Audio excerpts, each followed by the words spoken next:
some group of people, thousands of people were being sent into hell.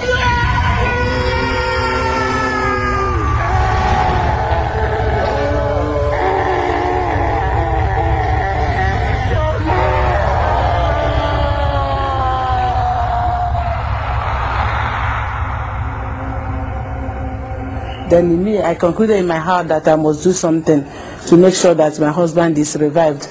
That I believe that he must come back to life. If I should make a step of faith, that something good might come out of it. Papa,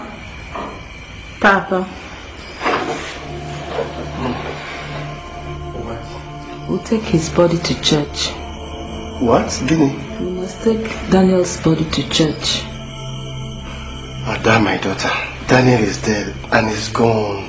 He will come back to life. I know it. Neka's father-in-law dismissed her request to remove the body from the mortuary. But meanwhile, on the other side of town, things were working miraculously in her favor.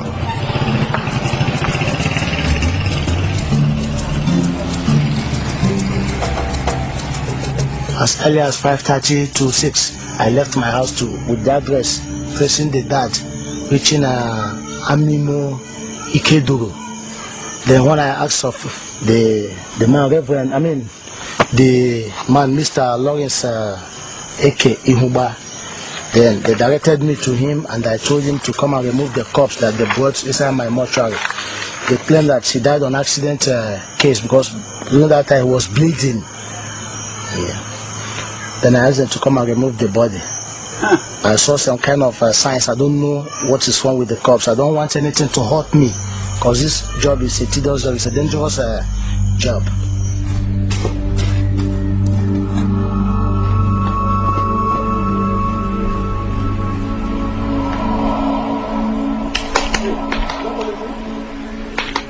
Morning, job, man. What brings you so early? I want that body out of my morgue. Why? Things happened last night. What thing happened? What happened? Sounds of music coming from his room. Oh, calm down. The music may have come from the village. They were villagers marrying. What does that got to do with the dead? Not that. What exactly? This is no dream. There were music coming from his room. Yo, but tell me, were you drinking last night or what? I didn't drink anything. I mean every bit of it. And we took him from the mortuary, we dressed him up and put him inside the casket. Then we took off from Owerri. Then we continued coming down to Onitsha. His glorious cathedral, Grace of God Mission, Anambra State. That was Aguleri, Umuleri Road, where Reverend Rehad Bonke is having crusade. That let Rehad Bonke pray for him that he will raise again. I started laughing. So this calls, they say, yes, okay, give me the tally. She went aboard the tally and cleared their bill. Then we dress the body. When I dress the corpse, I call on my assistant to join me. They hired an ambulance. They went and bought a coffin, the white coffin inside the roof there. I said, okay, I'll go with 2 people. Let me witness. Maybe it is the power of God or anything that happens, I will know. So when we arrived there with our siren, there was tension all over.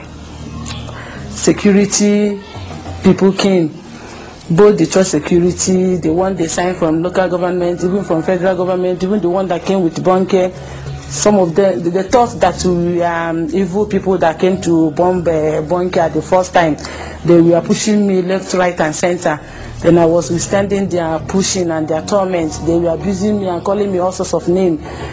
So at the time I told them that he's dead, he's even a man of God. You people should not kill me.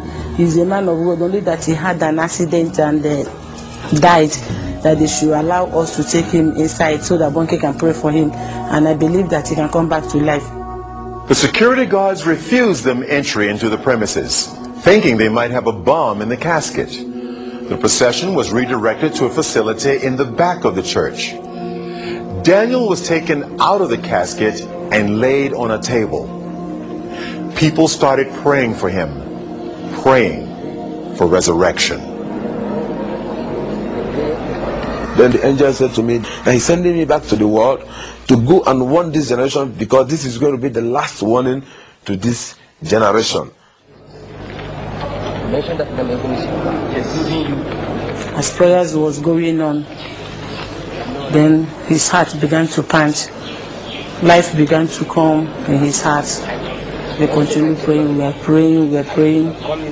As all these things were going on, he began to breathe gradually, but his body was still stiff.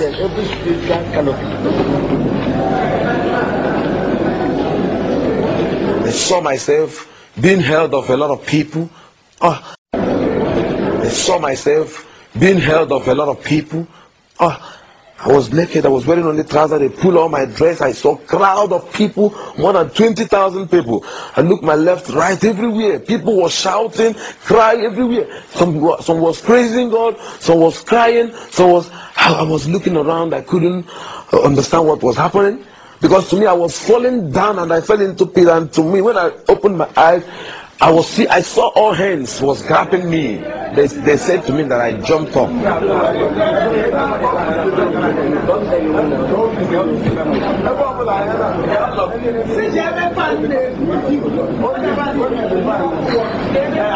I saw this big cathedral, a very big cathedral. I looked by my right, my left, my front and my back. Everywhere was full of people, and some people were shouting, some were saying coffin, some say mortuary, some say 3 days. I couldn't understand what was happening because my experience there is not more than 15 minutes, so I don't know what they call about 3 days. To me, there was no night, there was no day, it was only that moment I was into.